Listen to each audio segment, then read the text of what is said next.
Bon midi, bon vendredi et bon week-end à tous et à toutes. Bienvenue à l'invité du midi. Vous êtes sur la chaîne 22 et il est vendredi. Bonsoir. À quoi sert le ministère de la Culture? C'est le titre d'un article publié dans les colonnes du Nouvelliste par Benjamin Franklin en 2013. À travers ce texte, le professeur Franklin pointait du doigt la réduction de ce ministère au simple fait d'organiser des festivités carnavalesques qui, depuis l'avènement du pouvoir PHTK, a pris une ampleur particulière. Tous les autres secteurs sont un peu laissés pour compte.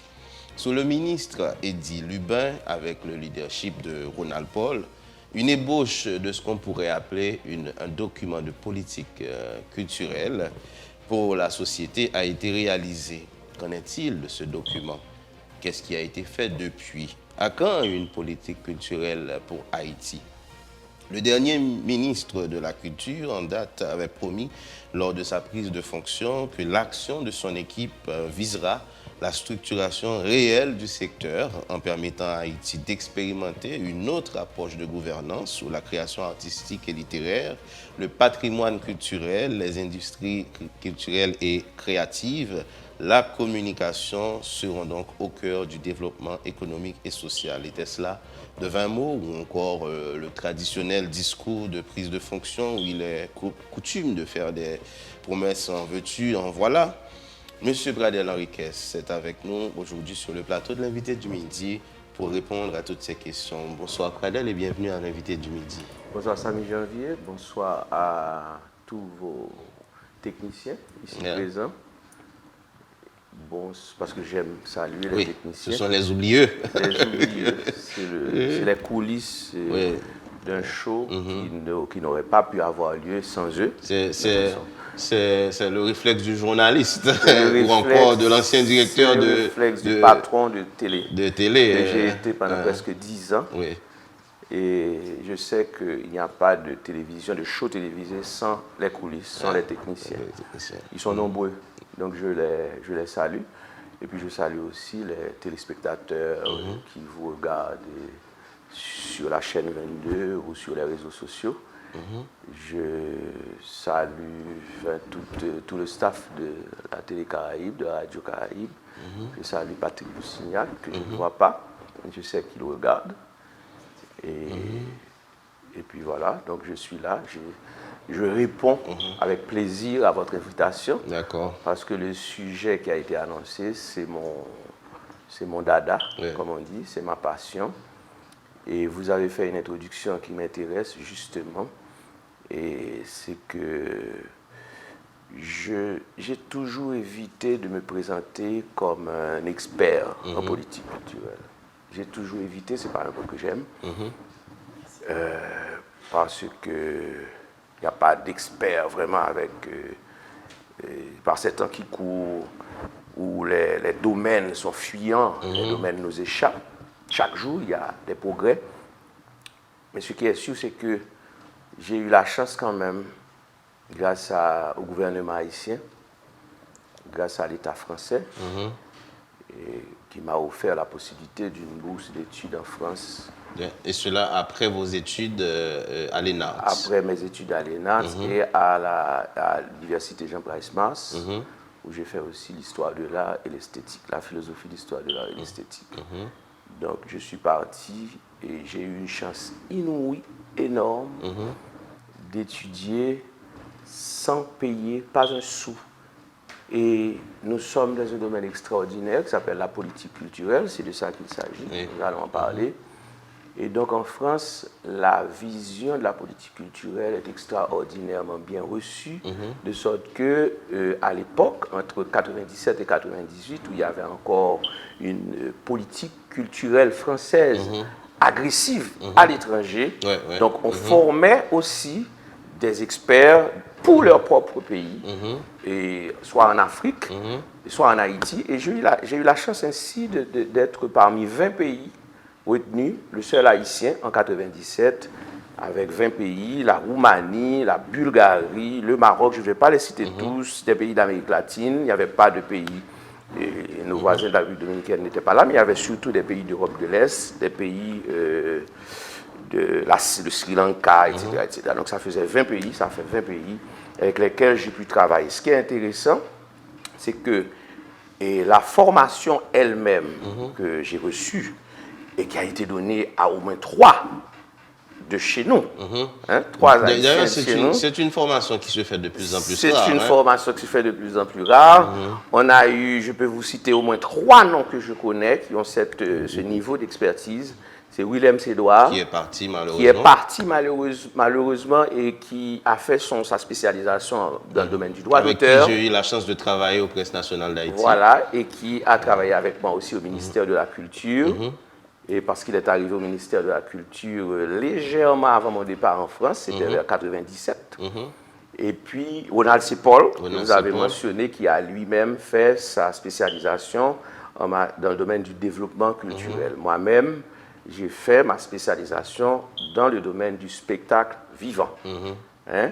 Et alors c'est assez intéressant. Le domaine du spectacle vivant, je l'ai approché à l'époque parce que je croyais beaucoup je pensais beaucoup à l'époque que le carnaval, justement on en parlait dans les coulisses, qui est un ensemble du spectacle vivant, qui est un domaine, qui est un spectacle vivant, avait besoin d'expertise, de gens formés pour le réorienter en tant qu'événement culturel d'abord, événement complexe, économique et social et socio-économique, socio-politique majeur d'ailleurs, et touristique Mais aussi. Avant cette formation en France, vous avez été journaliste pendant un certain temps, vous avez collaboré au quotidien Le Nouvelliste. J'ai fait 30 ans au Nouvelliste, je collabore avec Le Nouvelliste depuis... maintenant, ça fait plus de 30 ans. Au fait, j'écris depuis que j'ai 19 ans, 20 ans, et que mes premiers textes, je les ai publiés sur le domaine des arts plastiques. Il ne faut pas oublier que ma première formation, c'est les arts plastiques. J'ai une formation transversale. D'abord une formation en arts plastiques, ensuite une formation en histoire de l'art, pas vrai, histoire de l'art et esthétique, et après en administration culturelle, l'administration culturelle et la politique culturelle. Et déjà, à l'ENA, c'était important pour nous d'être initiés. Et c'était Arnaud Antonin qui nous a initiés à l'administration culturelle, qui n'est pas banal du tout. Peut-être qu'on peut en parler dans cette émission où l'on parle de politique culturelle. Il n'y a pas de politique culturelle sans l'administration culturelle. C'est un outil important. Et donc, et puis finalement, ma formation à l'ENA dans le domaine du management audiovisuel, où j'ai fait une spécialisation en matière de gestion du service public. Donc, c'était pour gérer des médias d'État. Le concept n'existant plus désormais. Aujourd'hui, au lieu de parler de médias d'État, j'hésite toujours, on parle de préférence de médias de service public. Alors, je vais vous rappeler qu'aujourd'hui, on est 23 avril, et que le 23 avril, un jour comme aujourd'hui, c'est le jour mondial, on tombe bien, du livre et de la lecture. C'est intéressant. On parle de politique culturelle et voilà qu'on y est dans un jour mondial du livre. Aujourd'hui, c'est le jour mondial du livre et de la lecture. Et le livre, c'est aujourd'hui aussi un sous-domaine de la culture. C'est un domaine, on va en parler. Aujourd'hui aussi, c'est le jour mondial du droit d'auteur. C'est intéressant. Oui, c'est vrai. Ben oui, c'est le jour mondial du droit d'auteur, c'est-à-dire d'un champ où il est important de protéger le droit de la création, le droit du créateur, le droit des artistes, de protéger l'œuvre. Et donc, nous sommes dans une dimension à la fois morale et économique. Nous sommes en droit d'auteur, nous sommes en pure économie. Ça veut dire qu'il faut protéger le travail de l'artiste. Vous évoquez tantôt Willem Sédouard, qui était également sa spécialisation. Spécialiste en droit d'auteur, ancien directeur du bureau haïtien du droit d'auteur. Ben, je vous rappelle aussi que nous sommes propriété intellectuelle aujourd'hui, nous sommes livre et lecture aujourd'hui. Et justement, ce choix du jour mondial du livre et de la lecture a été fait par les Nations Unies parce qu'à cette date précise, on a eu plusieurs écrivains à décéder. Parmi eux, Shakespeare. Et donc, il a fallu rendre un hommage à un grand écrivain anglais que peut-être vous connaissez, que vos téléspectateurs connaissent. Eh bien, oui, Roméo et Juliette. Roméo et Juliette, Shakespeare, le songe d'une nuit d'été. Et donc, ce jour, aujourd'hui, est consacré à William Shakespeare. C'est aussi sa date de mort. Et aujourd'hui, c'est l'anniversaire de ma femme. Il faut bien que je le parle. Madame joyeux anniversaire à Madame Enriquez. Voilà, qui est aux États-Unis, qui regarde. C'est votre jour aujourd'hui. C'est mon jour. Vous devez être heureux. C'est mon jour. c'est mon jour, absolument. C'est le jour de ma famille. Il y a eu également un passage assez fascinant à Télémax qui a incarné pendant une certaine période un miroir pour la jeunesse. Il y a eu des concours extraordinaires qui donnaient à cette jeunesse un peu délaissée de nos jours des aspirations. Il y a tellement de jeunes qui sont passés dans les différentes émissions de Télémax, et les concours de beauté, les concours d'art, etc. Donc, et Télémax n'est plus aujourd'hui, malheureusement, mais quand même, on ne peut pas oublier ce travail qui a été fait au profit de la jeunesse haïtienne. Moi, je vais vous dire une chose. On parle de formation d'abord, et je parle de formation universitaire. Quand je fais ma thèse en France, je l'ai eu, je viens de vous le dire, et vos téléspectateurs me regardent, sur le spectacle vivant. J'ai eu une formation courte dans le domaine de l'audiovisuel, ce qu'on appelle la gestion audiovisuelle, donc gérer une télévision. Aujourd'hui, tout se gère, tout s'apprend. Bien sûr. Je n'ai pas pensé à faire une spécialisation dans le domaine de la télévision. Et donc, je suis rentré au pays en 1998, je pensais au carnaval. Donc, j'ai fait, entre 1998 et 2004, j'ai été commissaire du carnaval. Donc, tout le carnaval que vous connaissez en Haïti, j'ai été presque le patron. Une ou deux fois que je n'ai pas été commissaire du carnaval, et d'ailleurs mes badges sont là, mais j'ai été au moins conseiller. Et je suis celui qui a fait le carnaval de 2004, le fameux carnaval de 2004. Ça vous dit quelque chose? Soleil levé. Mais ça vous dit encore quelque chose? Oui, bien GNB sûr. Lavalas. Avec et je suis dans les rues en train de gérer ce carnaval où il y a eu un mort quand même. Et Guy Philippe, à l'époque, et j'ai géré ce carnaval qui en est quand même sorti, et avec ses blessures, ses échecs, mais c'était politique. Donc je suis capable de gérer les situations politiques les plus complexes. Mais entre 2004 et 2006, ce qui arrive, j'ai été directeur général du musée du Panthéon national. Pas vrai? Et le président Aristide perd le pouvoir le 29 février. Et donc là, je démissionne à son départ. Je rentre chez moi. Et pendant que je suis chez moi, en juillet ou en août, début août, je reçois un appel qui m'offre à gérer la Télémax. Donc je suis devenu patron de Télémax à partir du 17 août 2004.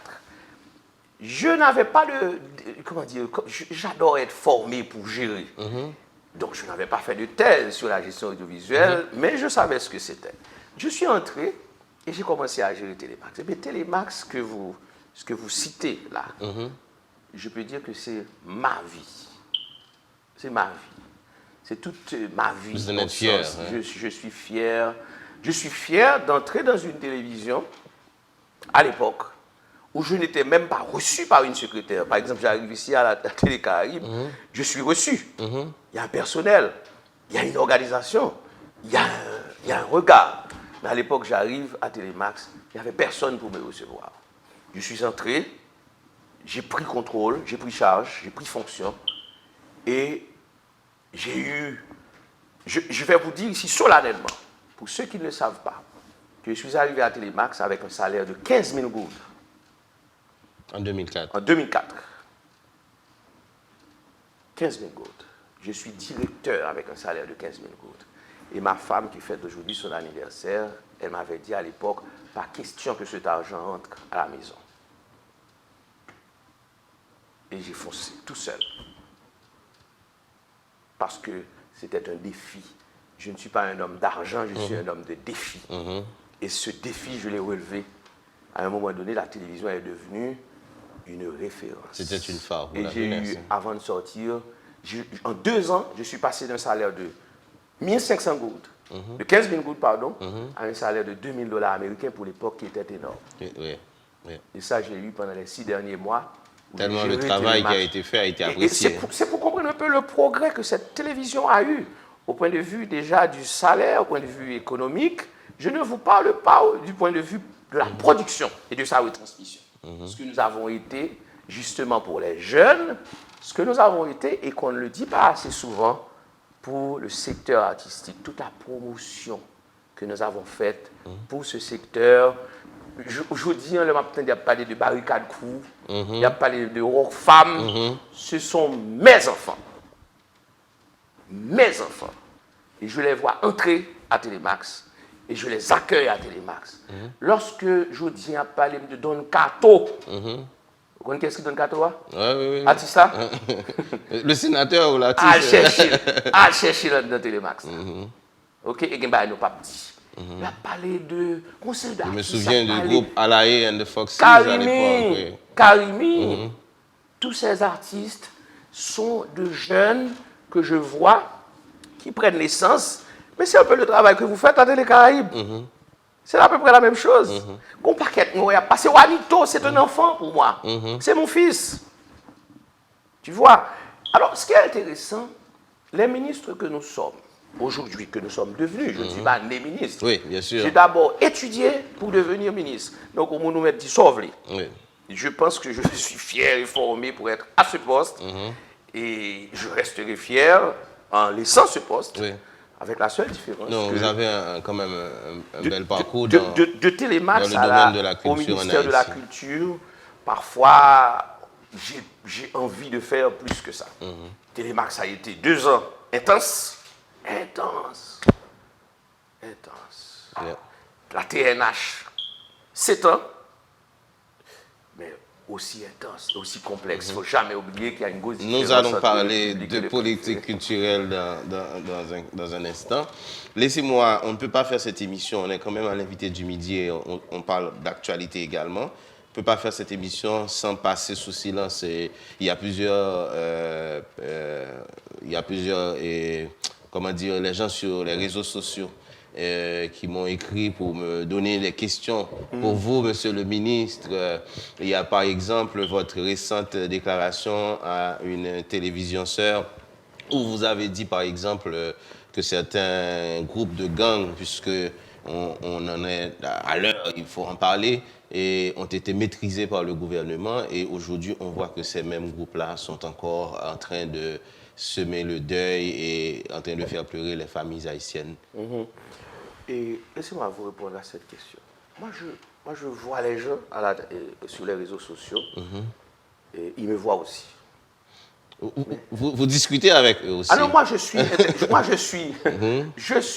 en Vous êtes un ministre qui est présent sur les réseaux sociaux. Je suis en permanence sur les réseaux sociaux. D'ailleurs, c'est ma vie. Je suis présent sur les réseaux sociaux à partir de 2012. En laissant la TNH, j'ai laissé la TNH en 2012, en mai 2012, le 23 mai 2012. D'ailleurs, on vous le reproche, on vous dit où est-ce que vous trouvez le temps pour faire votre travail de ministre. C'est le même temps nécessaire pour être avec aussi tous ceux qui sont mes amis. Ça veut dire que autant j'aime bien être avec mes amis, j'en ai 5000. J'en ai 5000, je ne suis pas une superstar comme mais j'ai 5000 et j'ai quand même des milliers souvent en attente. Pas vrai? Mais j'ai créé sur les réseaux sociaux, j'ai créé une page qui s'appelle la page Encyclopédie virtuelle. Oui, ça j'ai vu. Et la page Encyclopédie virtuelle, pour moi, ça me permet d'être en contact en permanence avec le monde entier. J'attire votre attention sur un phénomène extraordinaire. Ce que nous vivons aujourd'hui dans le domaine virtuel, dans le domaine de l'Internet, dans le domaine des technologies, c'est un peu ce qui a été vécu par l'humanité à la Renaissance. Je ne sais pas si vous comprenez. Oui, avec l'invention de l'imprimerie. Au lendemain de l'invention de l'imprimerie, vous avez une explosion, mais vous avez aussi les guerres qui vous permettent qui permettent aux nations d'être en contact les unes avec les autres. Exact. La Grèce, l'Italie, la France, et donc vous avez du coup la Renaissance, et nous appelons ce monde Renaissance parce que le monde à l'époque croit renaître justement à partir de ces découvertes intellectuelles et technologiques, techniques, on ne dit pas encore technologiques, de l'époque. Eh bien, aujourd'hui, ce que j'appelle encyclopédie virtuelle, c'est ce pont que je fais entre les passions de la Renaissance pour la connaissance de l'époque. Et nous appelons ça Renaissance au point de vue intellectuel. Donc, d'ailleurs, il y a même un chapitre sur la Renaissance intellectuelle. Et aujourd'hui, je fais le lien entre cette Renaissance intellectuelle, cette passion pour la connaissance, cet amour du savoir et les technologies. Je les lis ensemble, j'appelle ça en faisant circuler les connaissances. Et j'attire votre attention sur une chose. Le mot encyclopédie qui est créé par Diderot, l'encyclopédie de Diderot, c'est le XVIIIe siècle. Le XVIIIe siècle aussi, c'est un siècle de lumière. De lumière, donc de retour. Donc le monde connaît de temps en temps ces petits moyens, ces petits ponts qui lui permettent d'être toujours en contact avec la connaissance universelle. Hein? Et donc, du coup, moi, je suis un homme de culture, j'ai été professeur toute ma vie aussi, donc j'ai vécu d'enseignement. Donc, il est important pour moi de toujours rester en contact avec la connaissance et de toujours transmettre. C'est une forme de générosité. Donc, ceci étant dit, la question c'était 400 Maozo, les 400 Maozo, les gangs qu'on a maîtrisés, moi, mais en réalité, qu'il n'en était rien. Non? Moi, je vais te dire une chose. Dans cette émission à laquelle vous faites allusion, quand j'ai commencé, j'ai très clairement dit qu'il y a un malaise. Il n'y a pas de bluff avec moi. Il y a un malaise. Nous avons un malaise. Je parle de quoi? Il faut toujours savoir de quoi on parle. Je parle de gangs. Là, on aurait pu passer toute la journée à parler des gangs. Depuis quelque temps, j'ai un intérêt. Je cherche à savoir ce phénomène qui nous habite dans ce pays. Hein? Je parle de kidnapping. Hein? Et j'ai toujours dit que la première fois où j'ai vu un kidnapping, je l'ai vécu, j'avais 24 ans. Entre nous, je suis né en 64. Oui. Donc 24 ans, ça veut dire que c'est en 1988 que j'ai vu un kidnapping de ma vie. Et ce kidnapping a eu lieu sous le président Leslie François Manigat. Donc je fais pour vous l'histoire du kidnapping. Peut-être qu'il y en a eu un avant, mais c'est ce que moi j'ai vécu. Et déjà à l'époque, ce kidnapping que je connais plus ou moins, parce que c'est quelqu'un avec qui j'ai travaillé, parce que je suivais des cours à l'époque à Delma 32, et cette personne qui a laissé Delma 32, est sortie de Delma 32 en face de la télévision nationale, a été kidnappée. Ça s'est passé en 88. Mais déjà à l'époque, ce kidnapping avait l'air déjà d'une industrie, d'une petite entreprise économique. Nous perdons notre temps aujourd'hui à parler de kidnapping, mais nous ne regardons jamais le soubassement intellectuel, l'esprit économique, l'esprit de l'esprit qui se cache derrière ce phénomène. Et j'aime vous dire que c'est un phénomène plus compliqué que ça. Nous le banalisons. Il faut faire attention.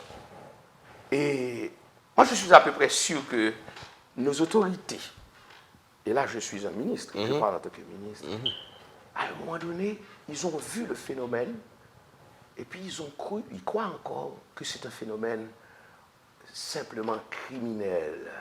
Non, ce phénomène n'est pas simplement criminel. C'est aussi économique, politique. C'est un phénomène profond. Et quand on vient profond, et là, je sais ce que je dis. Et c'est pour ça que quand, à l'émission de Magique avec mon ami Robertson Geffrard, j'ai eu ce malaise et j'ai voulu l'exprimer par un silence, voire même par un refus de continuer la communication. Et puis je me suis repris. J'ai dit, tiens, il y a quelque chose qui ne va pas. On me parle de 62, de 64 gangs. Entre nous, Samy Janvier, il y en a plus que ça. Je vais vous dire une chose. Ce pays, aujourd'hui, entre 88, parce que ce n'est pas sans raison que je vous fais une historique, je remonte aussi loin. De 88 à nos jours, nous sommes dans un pays qui a été gangrené. Mais nous serons encore plus gangrenés chaque fois que nous nous amuserons à croire que l'ennemi, c'est le président. Nous l'avons fait, nous avons toujours pris les présidents pour des ennemis, et puis nous avons entre-temps des phénomènes sociaux qui se développent, et nos élites intellectuelles ne comprennent pas. Ces phénomènes leur échappent. Tout nous échappe en tant qu'élite intellectuelle, alors que ce sont eux, ce sont elles, ces élites, ces esprits, ces élites économiques, ces élites politiques qui auraient dû toujours prendre leur temps pour étudier les phénomènes et résoudre et tenter des solutions. Tous les problèmes universels, tous les problèmes politiques, les grands problèmes politiques, les grandes orientations, les grandes idéologies ont d'abord été l'affaire des élites intellectuelles. Nous n'aurions pas eu aujourd'hui de constitution américaine, même de constitution haïtienne, sans les travaux réalisés par les Lumières. Entre nous, déjà, Montesquieu, et aujourd'hui, ce que je suis, ce que vous êtes, les encyclopédistes, Voltaire, Diderot, etc. Et Rousseau, etc. Voilà, donc le monde est né de l'esprit de certains esprits qui ne sont pas ordinaires, qui ne sont pas comme tout le monde. Voilà. Donc, en ce sens, j'étais en train de vous dire que, pour moi, quand on me dit, Maroso, allez, déjà à l'époque, il y a un malaise. Toutes les interventions qui se font, que ce soit à Village de Dieu, que ce soit à Grand Ravine, soit à Marozo ou à Savien, vous me direz 64, mais je vous dis qu'il y en a plus, sont pour moi des interventions ratées. Ce sont des interventions ratées. Donc, dans un premier temps, vous avez l'impression qu'il y a une intervention à 400 Marozo qui peut porter un résultat. Vous avez une peur énorme, une peur bleue de faire des massacres. Parce que vous avez quand même des forces, des affrontements. Nous sommes dans des affrontements pas policiers seulement. Parfois, ce sont de vrais affrontements militaires. Et là, nous ignorons encore aujourd'hui que les choses ne sont pas aussi simples et que ce ne sont pas de simples affrontements militaires qui vont résoudre le problème. Il faut aussi toute une autre disposition. Et je crois que toute une autre forme de disposition, il faut revenir aux familles. Il faut revenir aux familles. Les familles sont importantes pour nous aider avec ce que nous avons là. S'il y a une femme qui voit arriver chez elle un mari et que ce mari porte une arme de guerre, mais cette femme, mais elle dit à son mari, vous n'êtes pas militaire. Si elle parle, elle est morte. Non, mais si vous savez qu'en parlant, vous êtes morte, vous laissez le mari. Parce que vous devenez complice. Elle est également morte. Vous êtes complice d'un criminel. Je suis d'accord avec vous que le kidnapping, moi, je suis dans les valeurs. Moi, je suis dans les valeurs familiales. Je suis dans les valeurs morales. Je suis dans les valeurs intellectuelles. Je ne suis pas uniquement dans la force publique. Je ne suis pas seulement dans les interventions militaires et policières. Je suis aussi à la base du problème. Je suis aussi dans toutes les dispositions socio-économiques à prendre. La question de l'emploi. La question de l'étude. Aujourd'hui, les gangs recrutent parmi nos universitaires. Mais un universitaire, sa vision, c'est pas ça. C'est pas d'entrer dans un gang qui va kidnapper.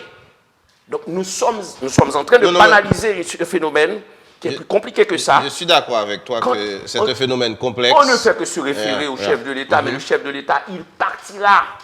C'est ce que j'ai voulu vous dire. Entre Leslie Baliga et Jovenel Moïse, tous les chefs d'État sont partis et le kidnapping est resté. Et il se développera tant que nos élites ne prendront un petit temps pour se dire, tiens, nous sommes entrés dans un phénomène qui risque de devenir culturel. Et là, je parle de culture. Vous savez ce que c'est que la culture, parfois?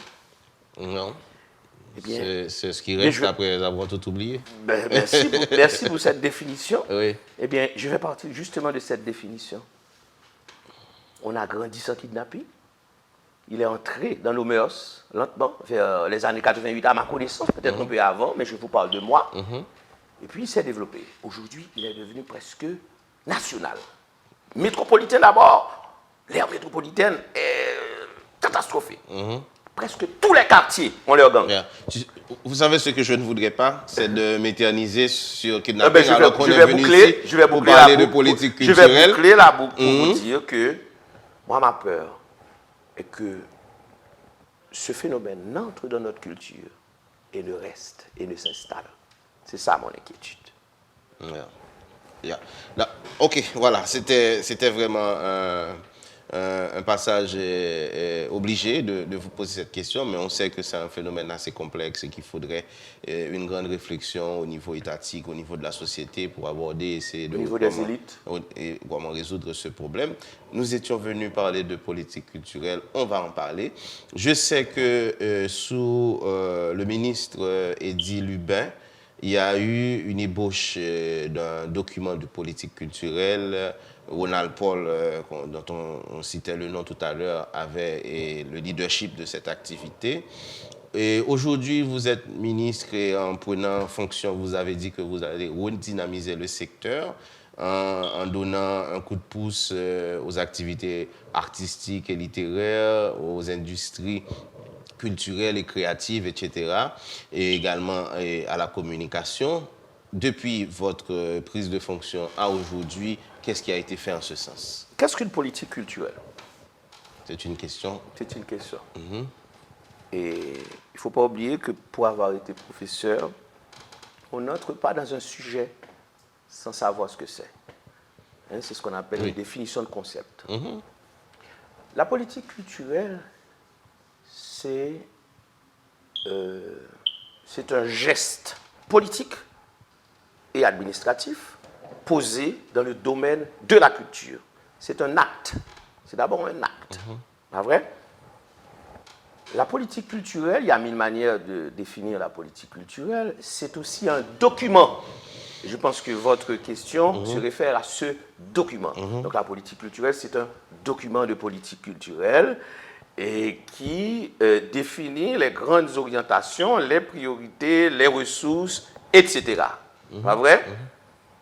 La politique culturelle, elle n'est pas seulement formelle, elle n'est pas seulement écrite, elle peut être aussi informelle. Hein? Et c'est là que je vais peut-être en arriver. Donc, vous avez au moins deux grandes voies. Vous avez une voie qui peut être formelle, ça veut dire que cette politique est écrite, et puis tout ce qui est écrit dans ce document va nous orienter, va orienter nos actions. Donc là, vous avez les moyens, et puis de temps en temps, on regarde, on fait une évaluation de cette politique, et on fonce. Maintenant, elle peut être aussi informelle. Je vais vous dire une chose. Dans son histoire même, dans ses origines, la politique culturelle est d'abord informelle. Et ceci pas seulement dans le modèle haïtien, mais d'abord dans le modèle français même, qui a donné naissance à la politique culturelle. La politique culturelle est d'abord informelle. Je vais vous donner un exemple simple. Quand vous prenez dans l'histoire des politiques, les premières actions posées par François Ier, nous sommes à quel siècle là? Nous sommes au XVIe siècle. Nous sommes à la Renaissance, pas vrai? Les premières actions posées par François Ier sur la question du dépôt légal. La question du dépôt légal. Le dépôt légal qu'on confond souvent avec le droit d'auteur, parce qu'aujourd'hui, justement, c'est l'anniversaire du droit d'auteur, était un geste politique posé par le roi François Ier au XVIe siècle pour permettre quoi? Le roi constatant à l'époque que vous avez l'imprimerie qui vient de naître, et l'imprimerie permet de reproduire les ouvrages, donc la connaissance est un peu éparpillée. Donc le roi crée le dépôt légal. Et le dépôt légal permet quoi? Le dépôt légal permet de collecter toutes ces œuvres parues à l'époque et de les rendre accessibles au public. De les rendre accessibles. De les rendre accessibles dans leur temps, mais aussi de les rendre accessibles avec le temps. Ça veut dire que dans le temps où l'écrivain fait son livre, tu fais ton livre, mais où est-ce que vos producteurs, les auditeurs vont lire? C'est une manière aussi de s'assurer que ce livre passe à la postérité.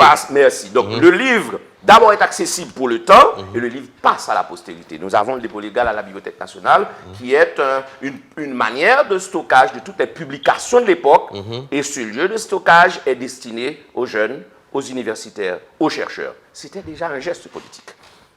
Prenons le cas haïtien de ce geste politique, de cette politique culturelle, qui était inconsciente, qui était informelle, parce que c'est de ça qu'il s'agit aujourd'hui, jusqu'à moi-même comme ministre de la Culture, parce qu'il y a une histoire de la politique culturelle haïtienne. Lorsque Dessalines, Jean-Jacques, vous connaissez Jean-Jacques Dessalines, fait construire les forts, vous voyez ce que c'est? Le fort Jacques et Alexandre, le fort Marfranc, le fort ceci, le fort cela. C'était un acte de guerre. C'était un acte de guerre, mais c'était aussi un acte politique. Et nous sommes en politique culturelle. Est-ce qu'à l'époque, il savait qu'en faisant ériger ces forts, il allait donner naissance à ce que nous appelons aujourd'hui notre patrimoine architectural, notre patrimoine bâti. Et au cœur de ce patrimoine bâti, il y a tous les forts. Nous ne citons même pas la citadelle La Ferrière, qui n'est pas Jean-Jacques Dessalines, pas vrai? Et d'Henri Christophe. D'Henri Christophe. Mais nous sommes dans un geste qui a un autre sens pour Dessalines et qui pour l'histoire restera comme un geste de politique culturelle. Nous sommes dans l'informel. Ce n'est pas écrit. Dessalines ne savait pas à l'époque qu'il était en politique culturelle avec, au cœur de cette politique culturelle, le patrimoine. Parce que en France, la naissance de cette politique formelle se fait autour des années 60 avec le général de Gaulle. Et c'est André Malraux. Mais Malraux entre en politique culturelle de manière informelle. D'ailleurs, quand le ministère est créé en 60, d'ailleurs, le modèle que nous avons en Haïti, c'est le modèle français. C'est le même modèle français sur lequel nous copions. C'est ce même modèle aussi qui inspire le ministère de la Culture québécois. C'est ce même modèle qui inspire tout le monde francophone et qui inspire même certains pays anglo-saxons. Pas vrai? Eh bien, lorsque ce ministère est créé, nous sommes dans une politique informelle. Et le ministère qui est créé, De Gaulle le crée pourquoi? Pour son ami. Il le crée pour son ami parce que Malraux est son ami. Malraux, qui est venu en Haïti, est son ami. Et il lui dit, je vous crée ce ministère. Donc nous sommes dans une émotionnelle, nous sommes dans une amitié, et puis qui va donner naissance à la politique culturelle institutionnelle cette fois. C'est le rôle du ministère de la Culture au centre de cette politique culturelle. Et donc du coup, à partir du moment où vous avez une institution culturelle qui gère la culture, parce que jusque-là, la culture n'était pas gérée de manière scientifique, universitaire, formelle, à partir de ce moment-là, vous commencez par avoir la possibilité d'un document administratif qui fixe cette politique culturelle sur le papier. Pas vrai? Un exemple haïtien simple, dans nos époques contemporaines, bien avant d'ailleurs, après l'indépendance, regardez bien, à partir de 1804, les présidents Pétion et Christophe, chacun s'oriente vers sa propre voie au point de vue culturel. L'enseignement de l'art. Déjà. Donc, on peut parler d'une politique culturelle axée sur l'enseignement de l'art, la formation. Christophe fait venir les Anglais, Pétion fait venir les Français. Ça, c'est l'histoire d'Haïti. Mais nous sommes en plein dans une politique culturelle de l'époque qui ne dit pas son nom, qui ne s'appelle pas politique culturelle. Pas vrai? Et j'aurais même pu prendre l'exemple de Duvalier. Je parlais ce matin indirectement à Michel Bénet Duvalier qui m'a fait un reproche. Et Jean-Claude Duvalier. Pas vrai? Donc je me permets de les citer. C'est un pouvoir contre lequel il y a beaucoup de reproches. Pas vrai? D'ailleurs, je l'ai dit à Michel Bénet Duvalier, par écrit, à 15 ans, en 1979, je suis arrêté comme étudiant. Je suis arrêté au Champ de Mars. Parce que j'étudiais là au Champ de Mars avec d'autres jeunes. Pas vrai? Donc je n'ai pas d'état d'âme aujourd'hui avec le temps, il faut reconnaître, sous Jean-Claude Duvalier, qu'est-ce que vous avez eu en matière culturelle? Presque toutes les institutions culturelles actuelles sont nées sous Jean-Claude Duvalier. Presque toutes.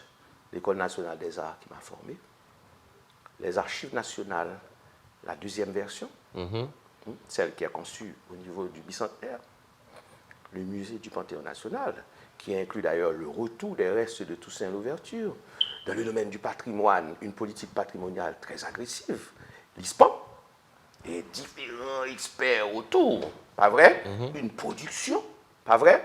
Toute une production et des institutions qui fonctionnent. Des institutions qui fonctionnent. Vous avez une dictature, je n'ai pas peur du mot, parce que j'en ai été souffert, mais vous avez aussi un minimum de stabilité qui permet à certaines institutions de fonctionner. Vous avez un regard. Je me souviens bien de l'École nationale des arts créée en 83. Entre 1983, pas vrai, et 1987. Et la femme du président d'alors était très impliquée, dont vous citiez tantôt le nom. J'hésiterai même pas. Je ne citerai même pas le nom. Elle venait régulièrement superviser l'école. Et je me souviens, une petite blague. Elle est rentrée une fois à l'ENAT, il y avait la salle de danse, et on recevait les meilleurs professeurs de danse, parmi eux Lavinia Williams. Vous savez ce que c'est que Lavinia Williams? Vous savez, vous connaissez Catherine Denham? Mais ce sont ces artistes-là qui venaient, qui passaient. Et elle est entrée une fois dans la salle de danse, parce que moi j'ai dansé aussi, entre nous. Il a fallu faire tous les arts avant de faire une spécialité, c'est pas pareil. Elle est entrée, il y avait une toile d'araignée au fond de la salle, et la servante a été révoquée ce jour-là, illico, sur le champ, parce qu'il y avait une toile d'araignée. Je comprends très bien et je vous ai suivi avec beaucoup d'attention. Votre exposé était assez long, à la fois historique pour revenir à cette période contemporaine. Et je n'en suis même pas à la création du ministère. Le ministère de la Culture n'existe pas encore. À l'époque, dans le monde, il n'y a pas encore de ministère de la Culture, jusqu'en 86. Jusqu'en 86, le monde, à part le Canada, pas vrai, et les États-Unis, pardon, la France et le Canada. La France, vous avez un ministère de la Culture sous De Gaulle en 60. Le Canada, vous avez un ministère de la Culture en 60-61. Vous avez les deux grands pays francophones déjà de référentiel qui ont un ministère de la Culture. Mais nous, en Amérique latine, on n'a pas encore de ministère de la Culture. On a plutôt ce qu'on appelle des instituts supérieurs d'art. À Cuba, ICAIC, et la République dominicaine. Donc c'est le modèle latino-américain. Et en Haïti, nous avons aux États-Unis, on n'en a pas. On n'en a pas. C'est une autre histoire, les États-Unis. Le modèle anglo-saxon de la politique culturelle, c'est une autre histoire qui ne croit pas de cette intervention directe de l'État sur la culture. Pas vrai? Mais chez nous, le premier ministère de la culture que nous avons et qui s'inspire tant du modèle français, d'ailleurs, directement de André Malraux, ça date de 1988 avec Leslie Manigat. Et c'est Franck Etienne qui est le premier ministre de la culture. Et je vais attirer votre attention sur une chose, parce que nous faisons un peu de politique aussi. Il n'y a pas de politique culturelle sans politique. Oui. Pas vrai? La politique culturelle n'est pas innocente. André et Leslie Manigat, le professeur Manigat, à qui je rends un hommage ici en tant que ministre de la Culture, quand il crée le ministère des Affaires culturelles, ce n'est pas encore le nom, il faut toujours surveiller les appellations du ministère. Dans certains pays, vous avez le ministère de la Culture et de la Condition féminine, vous avez le ministère de la Culture et du Patrimoine, vous avez le ministère du Patrimoine, vous avez le ministère de la Culture sans communication. En Haïti, vous avez Culture et Communication, à l'époque, vous avez un ministère des Affaires culturelles. Et quand il crée ce ministère, allez regarder le programme de Leslie Manigat, qui s'appelle à l'époque « Changer la vie ». Et il mentionne André Malraux texto, ce qui laisse supposer, ce qui laisse croire que le modèle que nous avons ici, est créé par inspiré Leslie Manigat, et où il choisit Franck Etienne, s'inspire ouvertement de André Malraux. Et le programme politique même de Leslie Manigat à l'époque s'appelait « Changer la vie ». Parce que changer la vie pour le professeur Manigat prend naissance dans la poésie même de Rimbaud. Pour lui, la poésie pouvait changer la vie. D'accord.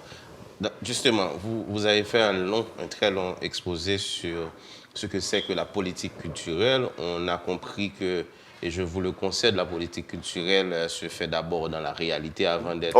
On vit la politique culturelle. Avant d'être traduit dans un document. Il y a eu des actes posés au cours de l'histoire qui nous donnent un certain héritage culturel qu'il faudrait à nos jours préserver. Mais si nous venons un peu plus à la période qui nous concerne, et particulièrement depuis, on va dire, 2010 à nos jours... ça remonte avant, à 2010, ça remonte à Jean-Claude Bajeux. Là, je comprends. Là, vous me permettez de vous arrêter. Et Leslie Manigat échoue après 4 mois. Vous n'avez plus le ministère des Affaires culturelles. Franck Etienne disparaît.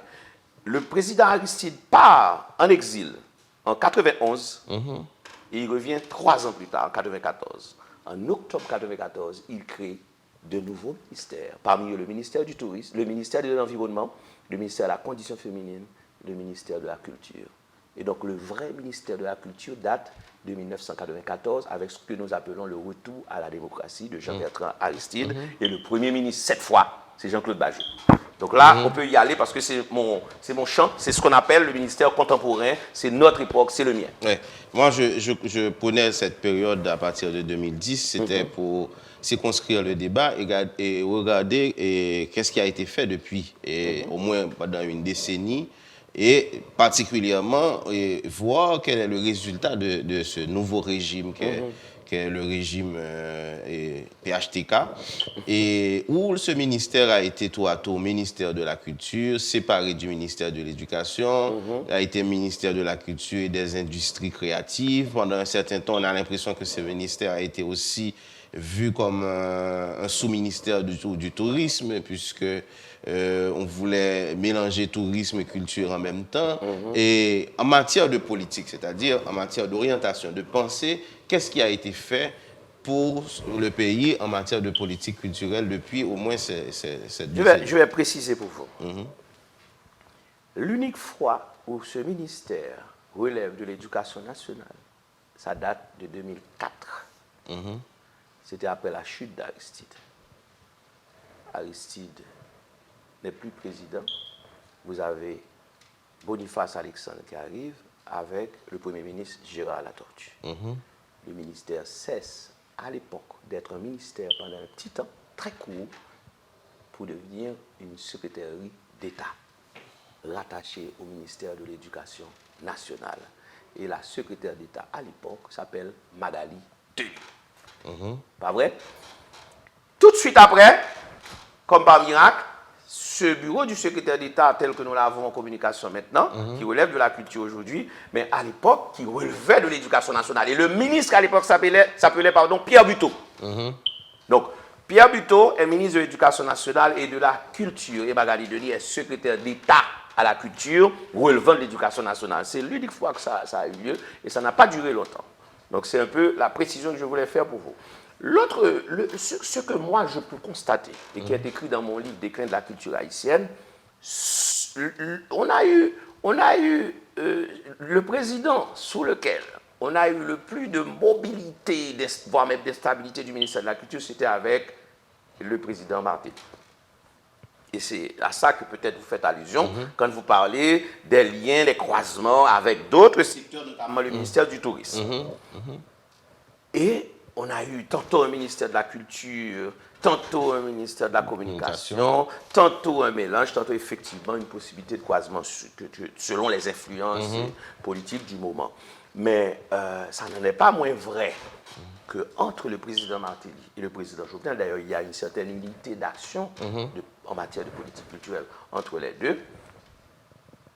Au centre, ce que vous avez, qui marque ce double mandat, ce double gouvernement, c'est ce que nous pouvons appeler la déconcentration culturelle, la déconcentration du carnaval, la déconcentration culturelle. Vous avez la décentralisation culturelle, qui est le rôle des mairies, pas vrai, et qui agissent malheureusement de moins en moins depuis quelque temps. On a eu dans le temps le service culturel de la mairie de Port-au-Prince, le service culturel de la mairie du Tabar, le service culturel de la mairie de Pétionville, le service culturel de la mairie de Mirbalais.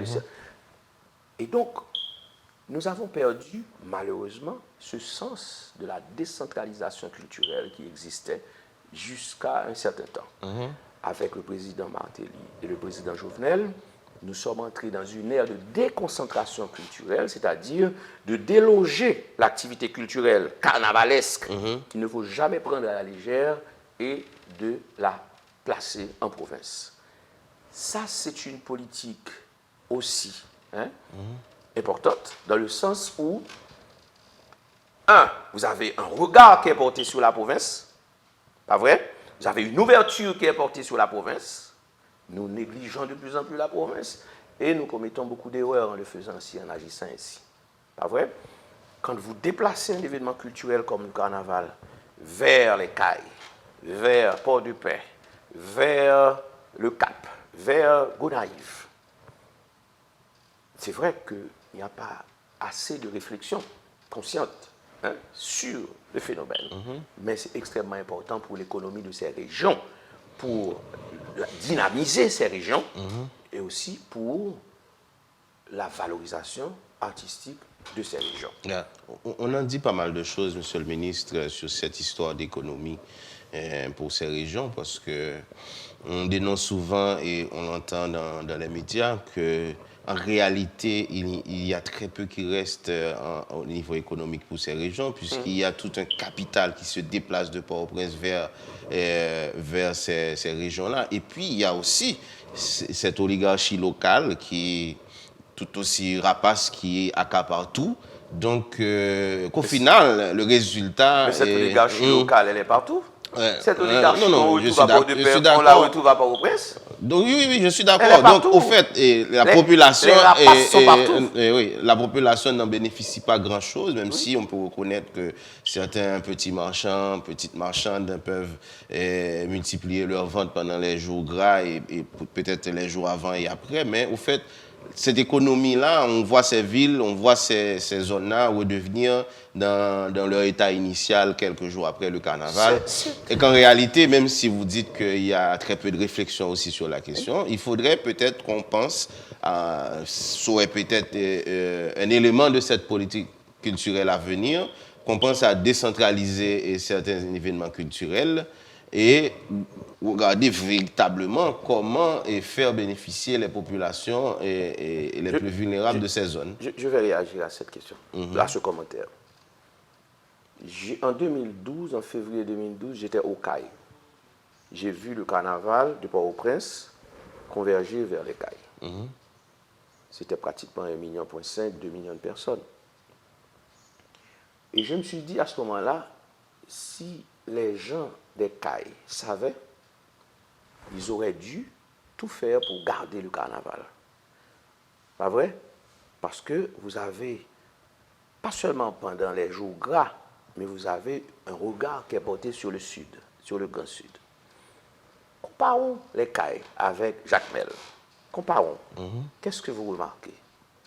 Comme Jacmel a gardé son carnaval. C'est une tradition. Et enfin, mais la tradition, ça prend naissance quelque part. Et c'est de ça que je parlais tout à l'heure quand je parlais du kidnapping. Mais la tradition commence quelque part. Pour devenir tradition, il faut que ça prenne naissance quelque part. C'est une tradition parce que ça a pris naissance à un moment donné. Maintenant, les Jacméliens ont su garder cette tradition. C'est simple. Les cailles, ils doivent garder cette tradition. Port de Paix doit garder cette tradition.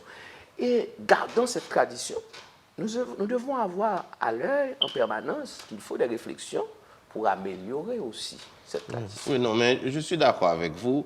Peut-être que chaque ville a ses traditions. C'est-à-dire, moi, quand je pense au cas, je pense au festival gelé qui s'organise tous les ans, qui est une tradition. Merci. Donc, c'est peut-être là qu'il faut regarder les spécialités des villes et essayer de les renforcer en fonction de leurs spécialités. Et ne pas nécessairement leur imposer un carnaval qui ressemble au carnaval de Port-au-Prince. Il y a 3 mouvements, monsieur Janvier. Il y a 3 mouvements par rapport à ces villes. Il y a le rôle de l'État au niveau national. Il y a le rôle des mairies, je parlais de décentralisation, et il y a le rôle des élites locales. C'est une convergence de ces 3 entités qui vous donne une orientation de ces villes au point de vue culturel et économique.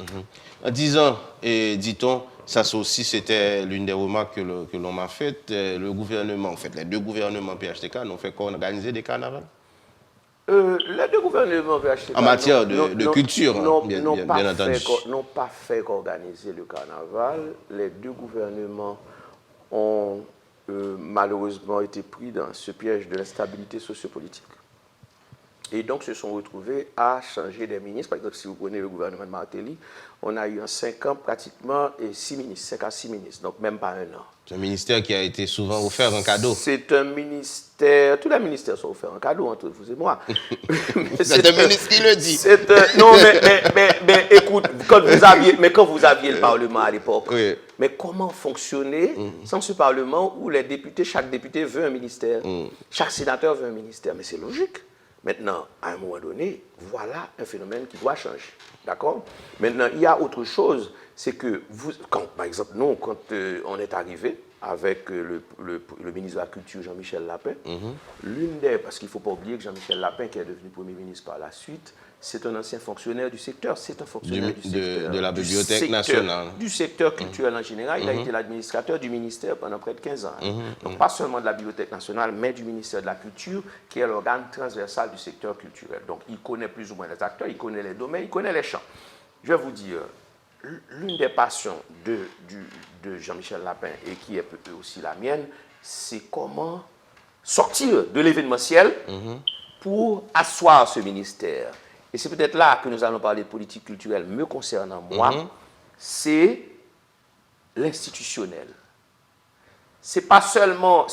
Parce que le drame, c'est qu'il nous faut agir sur l'événementiel, sur le quotidien, sur l'apparent, mais il me faut à moi, c'était à l'époque déjà en 96 le vœu de Raoul Peck, parce qu'il ne faut pas oublier, nous avons notre histoire au ministère. Jean-Claude Bajou arrive, pour lui c'est l'événementiel. D'ailleurs, le mot qui était souvent employé sous Bajou, c'était le mot effervescence culturelle. Mais Raoul Peck arrive et veut tout calmer. Chaque ministre a son style.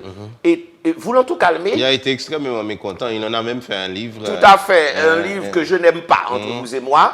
Et je ne sais pas si ce livre a été remanié, mais pour l'époque, j'ai beaucoup de problèmes avec ce livre. Il a intégré le pouvoir pour lequel il a servi. J'ai beaucoup de problèmes avec ce livre.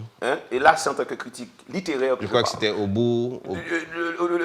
Monsieur le ministre, jusqu'au bout de la patience. Jusqu'au bout de la patience. C'est un livre...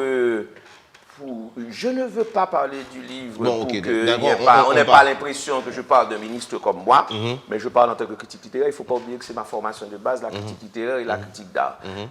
c'est un livre contre qui j'ai des problèmes déjà, même au niveau de son écriture. Et dans le fond, j'ai un problème d'éthique avec ce livre qui est écrit à partir des informations recueillies dans le cadre des différents conseils des ministres. Et qui s'attaque d'ailleurs ouvertement à certaines personnes. Je dois éviter d'aller trop loin. Pas vrai? Mais ce qu'il faut comprendre, le bon côté de ce pouvoir de Raoul Peck, par exemple, a été de vouloir tout calmer, tout rassuré à un moment donné, et il s'est mis dans l'élaboration de ce que nous appelons à l'époque le plan directeur culture, pour lequel justement qui est l'ancêtre de ce que nous appelons aujourd'hui une politique culturelle. Et il a embauché, il a fait appel à Gérard Barthélemy, sociologue, il a fait appel à Anthony Barbier, qui est mort récemment, mon ami Barbier, sociologue, et puis il y avait d'autres intellectuels de l'époque. Ce plan n'a pas nécessairement abouti. Vous savez souvent pourquoi? Parce que les ministres passent et passent et passent. Voilà. Donc, ceci dit, l'après-PEC n'a pas donné de survie à ce plan directeur culture qui aurait pu être ce que nous appelons un ministère aujourd'hui. Maintenant, les grandes tendances après, c'est quoi? Les grandes tendances, c'est bon, on a eu Mario Dupuy, on a eu Dargus. Moi, ce que je cherche des ministres qui ont marqué ce moment au niveau de sa structuration. Et par exemple, le discours de Joseph Dargus était très clair: je ne veux pas être un ministre du carnaval. Pas vrai, je me souviens de cette phrase. Mais si elle ne veut pas être, comme moi d'ailleurs, un ministre du carnaval, comment faire pour être un ministre de la culture? C'est ça. Et donc, du coup, moi, je me suis retrouvé avec ce discours d'entrée de mars 2020, où je suis installé, et 8 jours plus tard, je me retrouve à gérer une maladie qui s'appelle la Covid-19. Voilà, et ça chambarde de tout. Pas vrai?